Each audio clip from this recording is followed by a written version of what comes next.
The story begins as Earth receives an unexpected message from the stars, a signal first intercepted by a group of observatories scattered across the globe. No one could have predicted its origin, or the consequences that would follow. The message was clear enough to be understood, and yet far too complex to be fully deciphered by Earth's scientists and diplomats. It was an invitation and offer of peace, but also an unspoken challenge. Humanity had never encountered anything like it before. The alien race that sent the message called themselves the Varnok. Their technological prowess far exceeded anything Earth had ever seen. Their ships were capable of traveling vast distances in the blink of an eye, and their language, though foreign in structure, carried a sense of deep intelligence. The message itself was an invitation to join the Varnok in a new alliance, a coalition of advanced civilizations from across the galaxy, offering their knowledge in exchange for something humanity could barely comprehend. The first reaction on Earth was one of excitement. For some, the message was a sign of hope, an end to the challenges that had plagued humanity for centuries. With the promise of energy solutions and medical breakthroughs, it seemed as if the stars had answered the prayers of every struggling nation. However, there were others who viewed the message with suspicion. Political leaders and military commanders questioned the true motives of the Varnok, who seemed too perfect to be trusted. Was it possible that a race so advanced would offer help without expecting something in return? And if so, what price would humanity have to pay for their assistance? The world leaders convened a series of emergency meetings where conflicting opinions emerged. Some argued for immediate cooperation, others called for caution. They were in uncharted territory, and no one could predict the outcome of such an encounter. As humanity debated the possibilities, a joint task force of scientists, engineers, and diplomats was assembled to meet with the Varnok. This task force would make contact and negotiate the terms of the proposed alliance. The day of the first meeting arrived, and it was an event that would be remembered for generations to come. The Varnok had arrived in force, their ships hovering silently above Earth's major cities, as if they had always been there, their immense size casting shadows over the skyline. The air was thick with anticipation and fear as the leaders of Earth's nations gathered in a massive conference hall to greet the alien delegation. The Varnok themselves were unlike anything humanity had ever imagined. Standing tall and regal, their appearance was both awe-inspiring and unsettling, their eyes gleaming with intelligence, yet carrying the weight of something far beyond human understanding. Their leader spoke first, a being known as Zoreth, who conveyed a sense of patience and wisdom that seemed to transcend time itself. The message was simple yet profound. Earth had much to offer in terms of resources and energy sources, and in return the Varnok offered their knowledge of technology and the secrets of the universe. The terms were vague but enticing, and the Earth delegation was left in awe of what the Varnok had to offer. The humans were warned that in time they would need to give something in exchange, but the specifics were left deliberately unclear.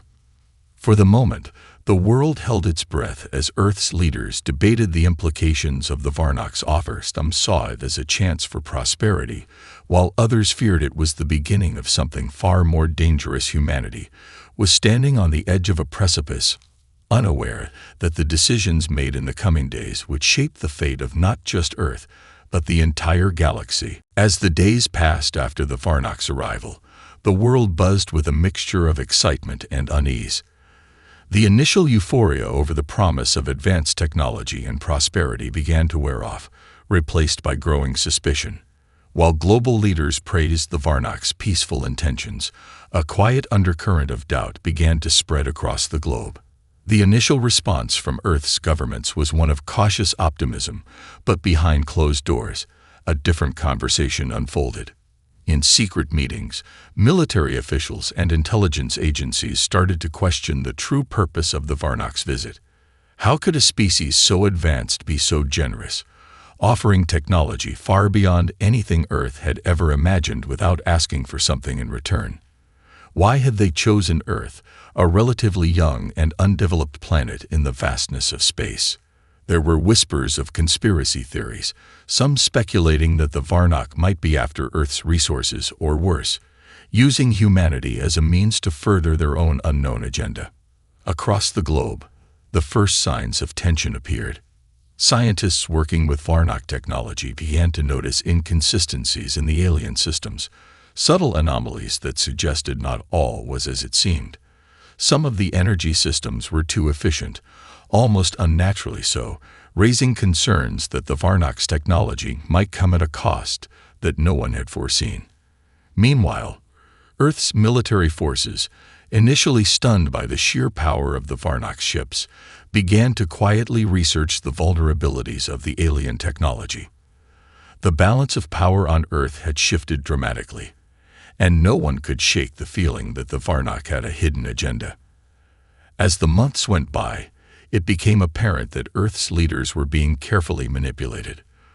The Varnock offered more and more: advanced medicine, renewable energy sources, and even technology to cure diseases that had plagued humanity for centuries. But they always made sure to frame each gift as a token of goodwill.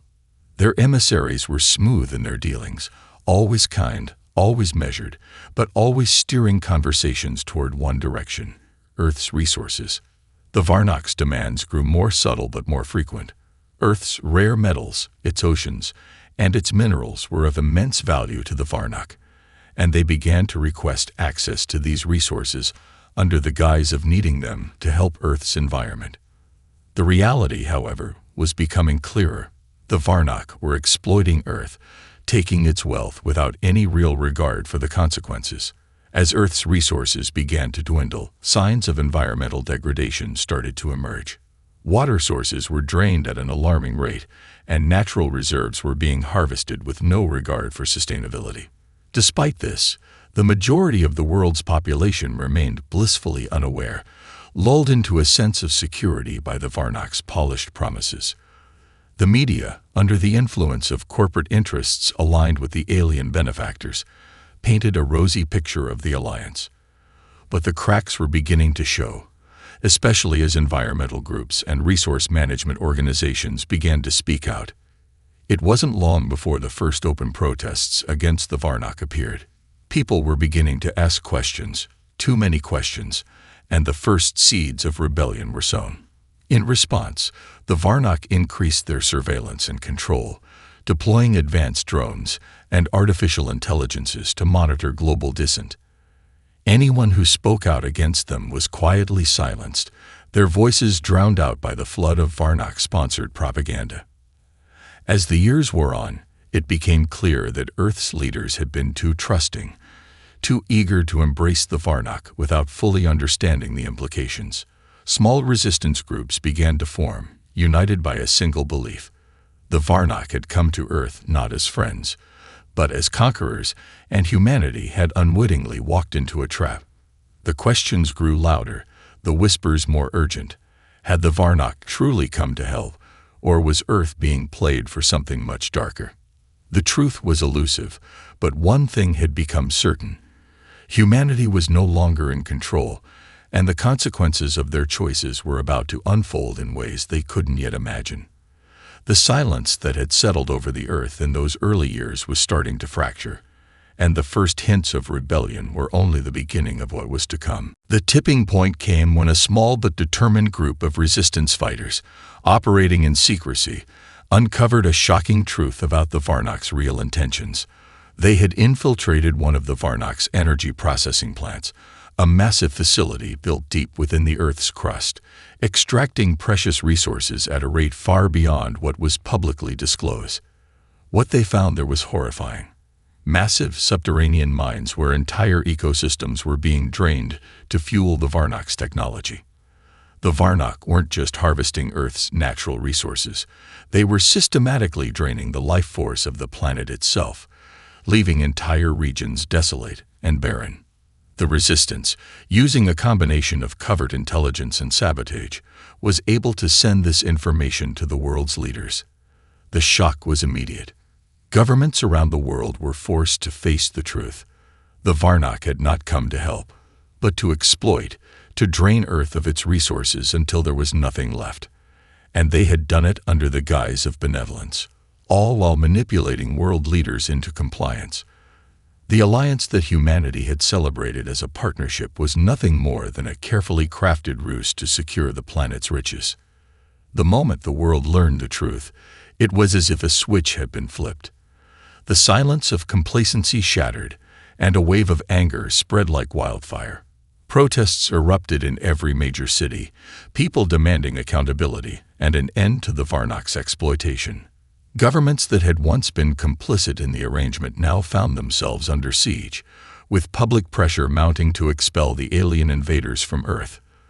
The once welcoming halls where diplomats had shaken hands with the Varnak now felt like chambers of betrayal. The Varnak, ever so composed, had underestimated humanity's capacity for rage and resistance. In response, the Varnak showed their true hand.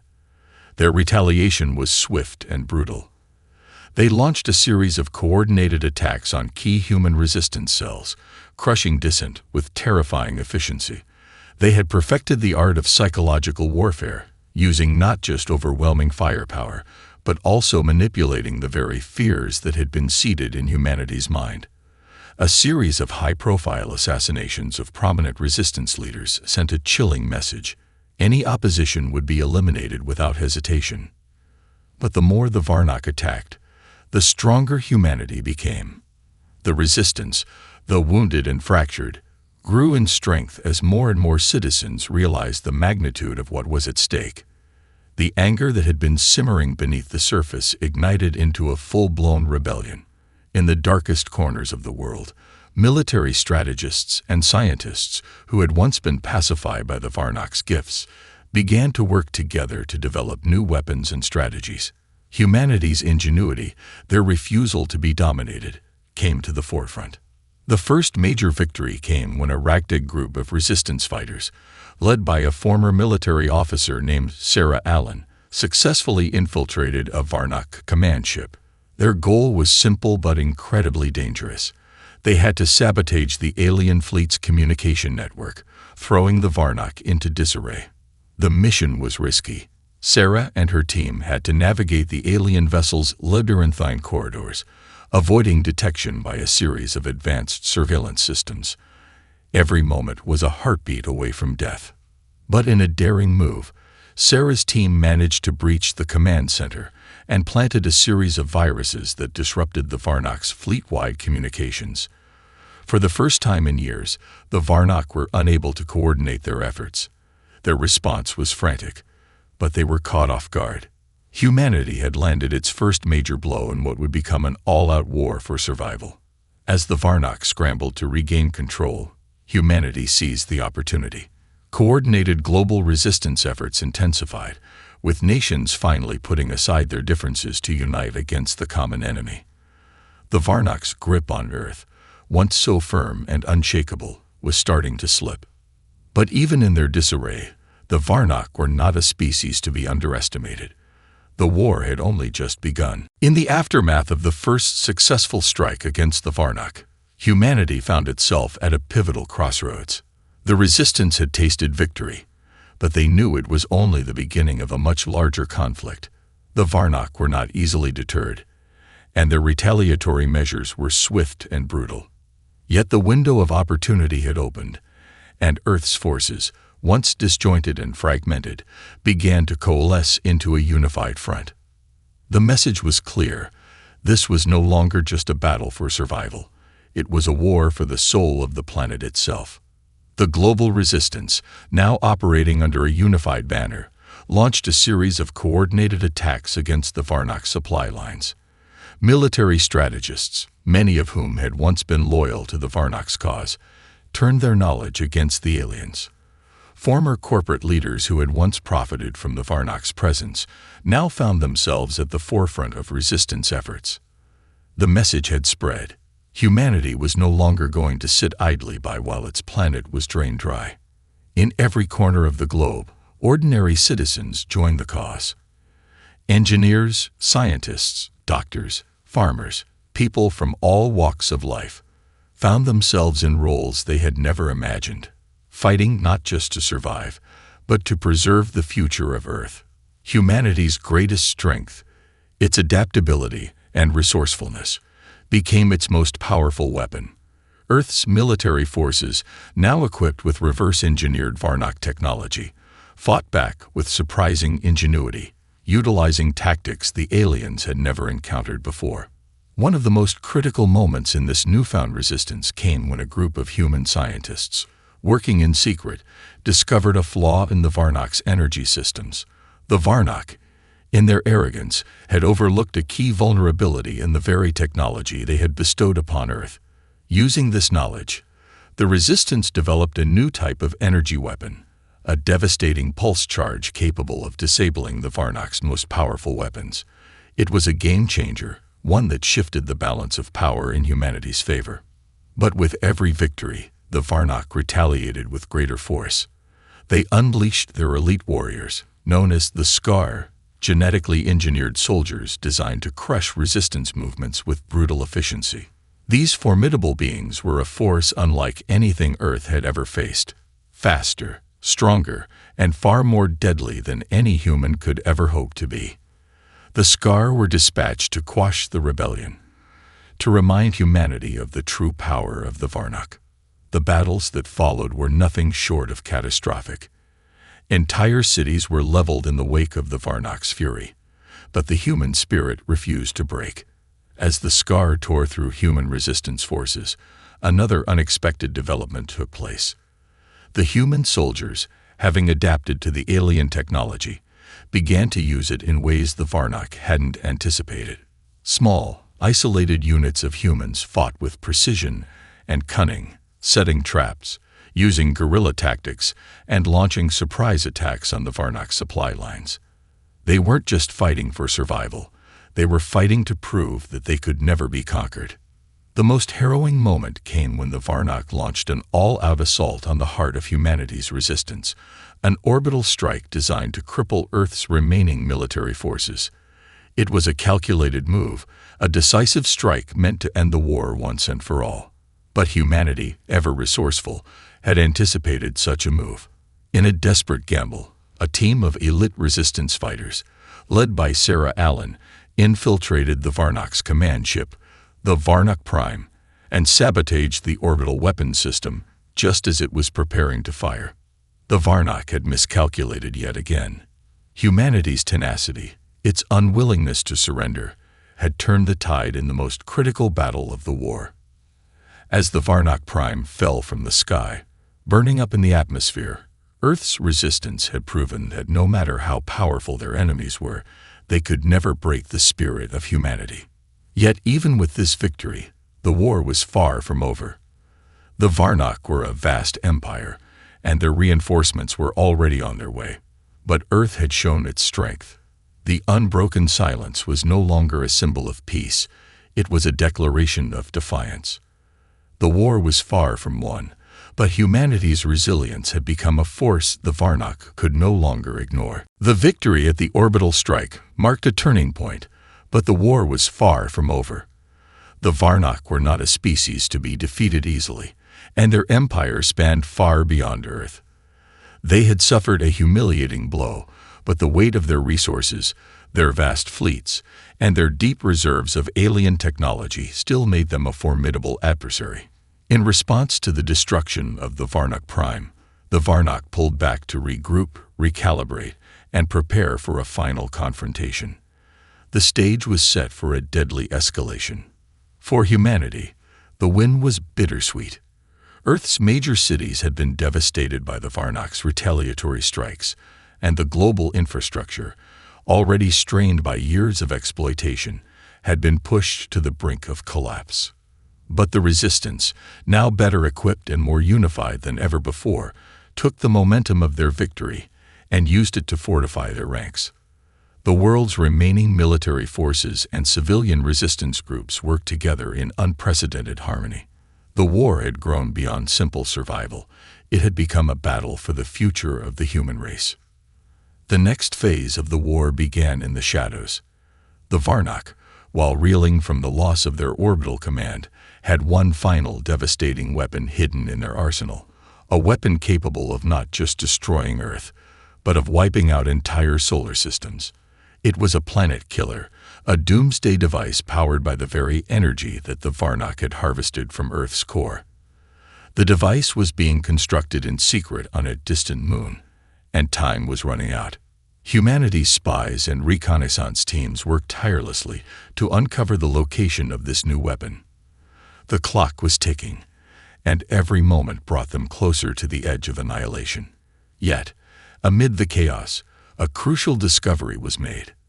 A small team of engineers, working in secret, managed to decode the last of the Varnak's encrypted messages, a message that revealed the coordinates of the weapon's construction site. The plan was simple, but its execution was anything but. A small, elite team of human fighters, led by Sarah Allen once again, was selected to infiltrate the Varnak's remote facility. The team would have to navigate a web of alien defenses, sabotage the weapon, and escape before the Varnak could retaliate.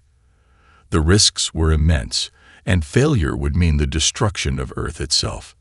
As the team prepared for their mission, tensions were high. Sarah Allen knew this could be their last chance to stop the Varnak's reign of terror. The team had trained for months, perfecting every maneuver, memorizing every detail of the Varnak facility. It was a one-way mission. If they were caught, Earth's last hope would be gone. The day of the assault arrived, and the resistance struck quickly and decisively. They infiltrated the moon base, cutting through the Varnak's security measures with surprising speed. Using the stolen alien technology they had learned to master, they bypassed shields and security systems, taking out Varnak patrols with precision. It was a calculated strike, each move carefully planned to minimize casualties and maximize the element of surprise. But as the team reached the heart of the facility, they encountered something unexpected: a human collaborator. Someone who had been working with the Varnak all along. The traitor had been feeding the Varnak vital intelligence, and his presence here threatened to derail the entire mission. In a tense standoff, Sarah and the traitor exchanged words. His justification was clear. The Varnak had promised a future of unimaginable power, and he had been convinced that humanity was not ready for such a future. He believed Earth should be ruled, not liberated. The confrontation ended with the traitor's betrayal exposed, but at a great cost. As he activated an alarm, the facility went into lockdown. The team was trapped. In the chaos that followed, the sabotage operation began, but the Varnak forces were closing in fast. It became a race against time. Would the team disable the weapon before it could be activated, or would the Varnak succeed in their final devastating blow? The mission ended in an explosion that shook the very foundations of the moon base, but the sabotage had succeeded. The planet killer was destroyed, taking with it the Varnak's hopes of completing their conquest of Earth. Humanity had narrowly avoided the apocalypse, but the price had been steep. The mission's survivors escaped, battered but victorious, knowing they had just saved their planet from certain destruction. As they returned to Earth, the world held its breath. Humanity had won the day, but the war was far from over. The Varnak had suffered a massive setback, but their power was not yet broken. The resistance had proven one undeniable truth: humanity would never surrender. The silence, once a symbol of peace, had become a deafening roar of defiance that would echo through the galaxy. The destruction of the Varnak's planet killer was a monumental victory for humanity, but it came at a high cost. The loss of life among the resistance fighters was devastating, and the damage done to Earth's infrastructure during the ongoing conflict had left entire regions in ruins. The war had changed everything, and the world now found itself grappling with the aftermath of near extinction. The Varnak had been dealt a severe blow, but they were not defeated, and Earth's victory was far from assured.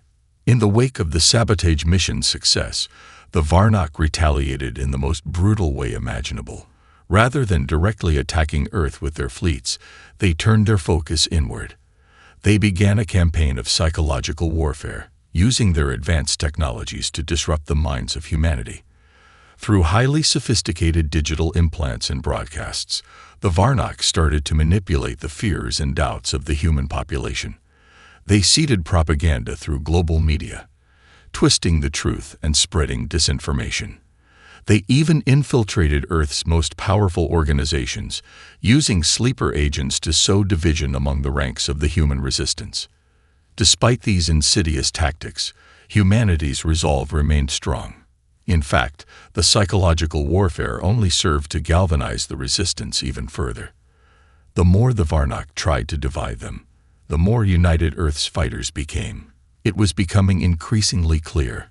The war was no longer just about resources or technology. It was about something much deeper. It was a fight for humanity's very soul. During this time, a new leader began to rise among Earth's resistance, Alina Voles, a former diplomat who had lost everything in the war. Her family, her career, and her home had all been obliterated by the Varnok's invasions. Alina had spent the years since the war's beginning coordinating efforts between nations and resistance cells, but now, with the situation growing more dire, she had become the symbol of humanity's collective will.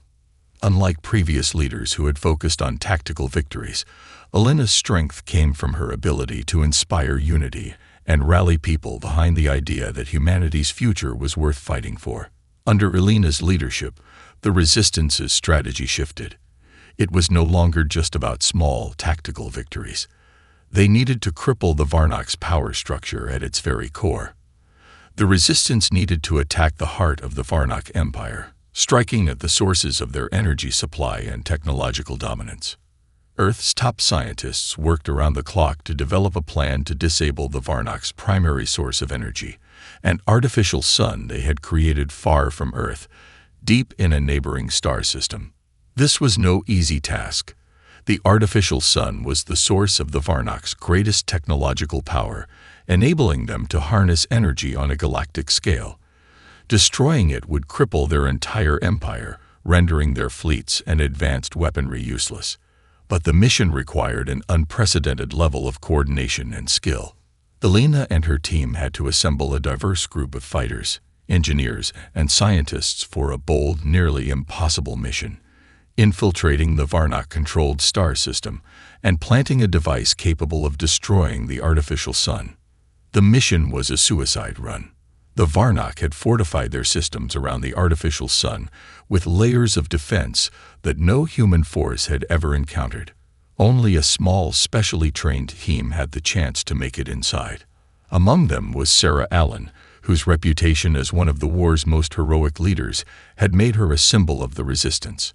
Alongside her were a team of engineers, military experts, and exiled scientists, all driven by one singular mission: to end the war and ensure that their children would inherit a free Earth.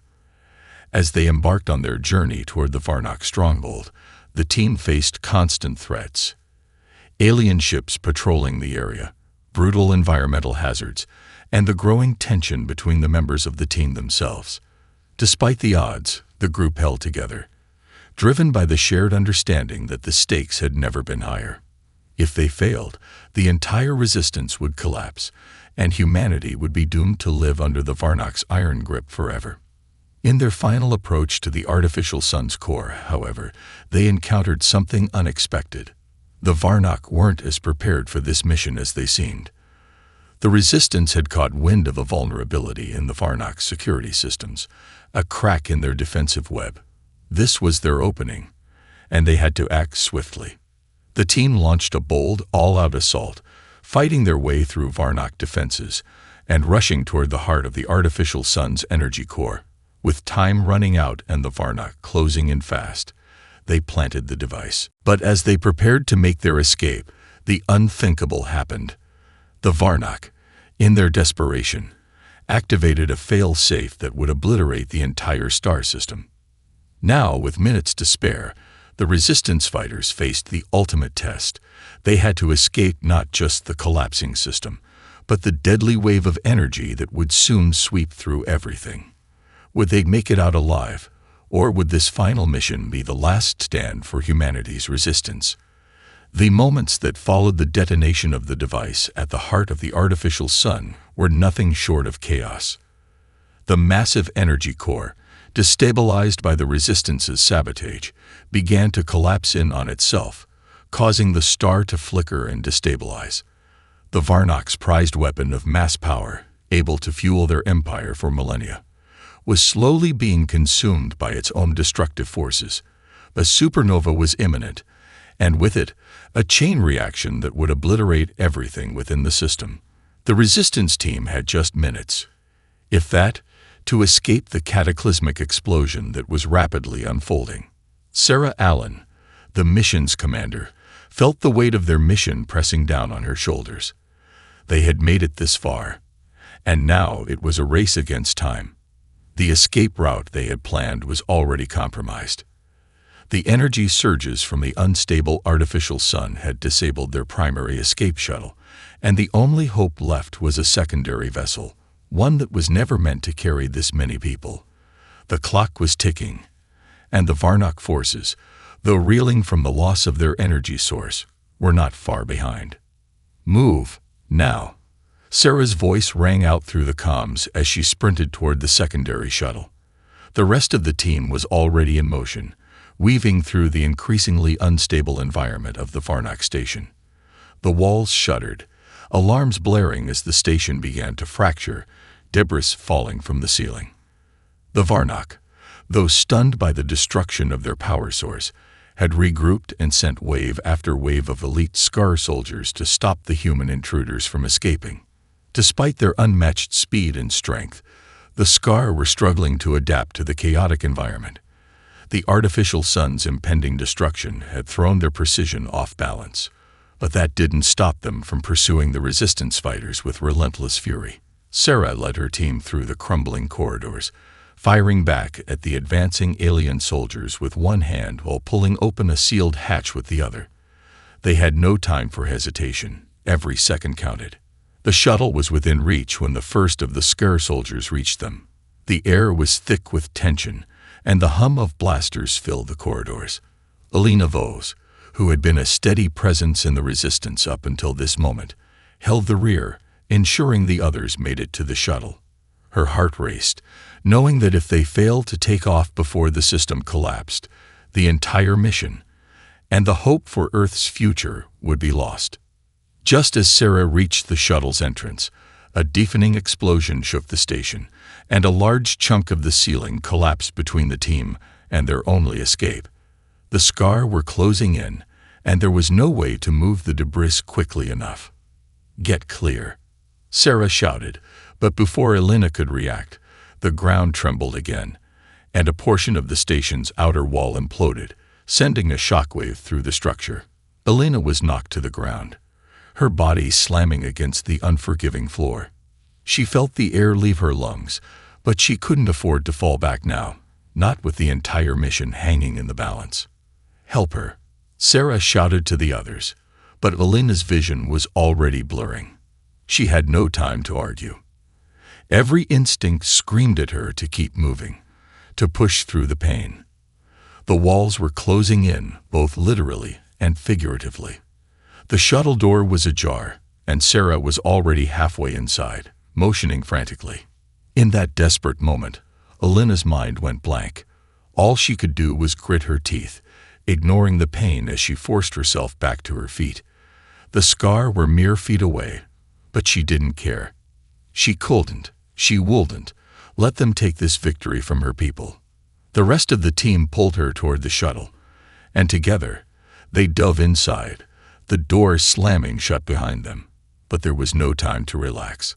The shuttle had barely started its engines when the station's core erupted. A blinding light flooded the cockpit as the entire system began to implode. The team braced themselves as the shuttle shot forward, barely avoiding the catastrophic blast that followed in the wake of the destruction. Outside the shuttle, the artificial sun exploded in a blaze of fiery light. The shockwave rippled through space, disrupting the entire region. The shuttle shook violently as it was thrown off course, but the crew held on. They could feel the weight of their success, but it was tempered by the knowledge that their mission was far from over. The Varnock would have no choice but to regroup. Their weapon had been destroyed, and their empire had been severely crippled. But the fight was still not over. Earth would face their wrath once again, and this time, the Varnock would be determined to finish what they had started. The survivors, though weary, knew that this was just the beginning of the final battle. The war for Earth's future was on the precipice of a new, even more desperate phase. As the shuttle limped back to Earth, the crew's thoughts were one and the same. They had proven humanity's strength, but the fight for survival was far from finished. The true test of Earth's will was only beginning. The journey back to Earth was far from peaceful. The shuttle, battered and beaten, floated through the chaos of the Varnak's failing system. Outside, the remnants of the once powerful artificial sun flickered like a dying star, casting a faint glow that illuminated the path ahead. The team, exhausted but resolute, huddled in the cramped cabin, knowing that their mission had only postponed the inevitable confrontation. The Varnak would not let this defeat go unpunished. As they neared Earth's atmosphere, the shuttle's communication systems flickered to life. The first signals they received were from Earth's remaining military forces, still scattered and strained, but united in their newfound hope. Alina Vove, bruised but resolute, patched through the transmission. "Alina, we've been waiting for you. The world is in chaos, but you've given us something we didn't think possible. Hope. The resistance has grown. It's time for the final assault," the voice on the other end said. Alina's heart tightened. There was no turning back now. The war for Earth's survival had entered its final phase. The Varnak would be coming. They had already regrouped, and despite the loss of their energy source, they were still a force to be reckoned with. But Earth, battered and bloodied, was no longer afraid. "Prepare for one final strike," Alina said, her voice steady but heavy with the weight of what was to come. "We have no choice. Earth cannot survive under their rule any longer." The shuttle landed on a barren, rocky outcrop outside the last stronghold of the Resistance. It was a dark and desolate place, a symbol of how far humanity had been pushed. As the doors opened, the survivors stumbled out, greeted by the remnants of the Resistance, a ragtag group of soldiers, engineers, and civilians who had fought for years to keep the flame of hope alive. Among them stood Sarah Allen, whose unyielding spirit had carried them through the darkest times. Sarah's eyes met Alina's, and in that look, everything was understood. The war had taken so much from them, and so many of their comrades had fallen, but the fight had not been in vain. Humanity had a chance. "We're ready," Sarah said, her voice tinged with both determination and sorrow. "Let's finish this." Over the next few days, humanity's forces prepared for a final stand against the Varnak. This time, however, they were not just a collection of disparate resistance cells. They were a united force, drawing on everything they had learned, from Varnak technology to their own indomitable will. Earth's military, now more unified than ever, worked side by side with the resistance fighters. The war machines they had once used for fear now turned toward their true purpose, to defend their home. And then, the Varnak arrived. Their ships, sleek and terrifying, filled the sky, their advanced technology eclipsing anything Earth had ever seen. The air seemed to tremble as the first wave of the Varnak fleet descended, the overwhelming power of their armadas blotting out the sun. The battle that ensued was nothing short of apocalyptic. For every Varnak strike, humanity struck back harder. The resistance fighters, now armed with advanced weapons and battle tactics they had refined over the years, fought with a ferocity that stunned even their alien enemies. Earth's technology, fueled by stolen knowledge and human ingenuity, began to turn the tide. Every victory was hard-earned, but the more the Varnak pressed, the more they realized they had underestimated the human spirit. Sarah and Alina fought side by side, coordinating attacks on Varnak command ships, while also providing tactical support for the ground forces. Their bond was unbreakable, a symbol of the resilience that had carried humanity this far. It wasn't just about defeating the Varnak. It was about showing the galaxy that Earth, for all its faults, had something no alien empire could ever hope to conquer: an unbreakable will to survive. As the final Varnak flagship fell from the sky, crashing to Earth in a fiery inferno, the world held its breath. The skies cleared, and for the first time in years, Earth's people could see the stars again. The Varnak had been defeated, their empire broken. But the cost had been unimaginable. Entire cities lay in ruins, millions of lives had been lost, and the scars of the war would never fade. Yet, in the face of unimaginable odds, humanity had proven something vital. They were not just survivors. They were warriors, capable of standing up to the darkest forces of the universe and prevailing. As the survivors gathered, looking out over the battle-torn landscape, Alina spoke the words that would echo for generations. "This is our world. It always was. We've earned it, and we'll never let anyone take it again." The war was over, but humanity's fight for their home, their future, and their place in the cosmos had only just begun.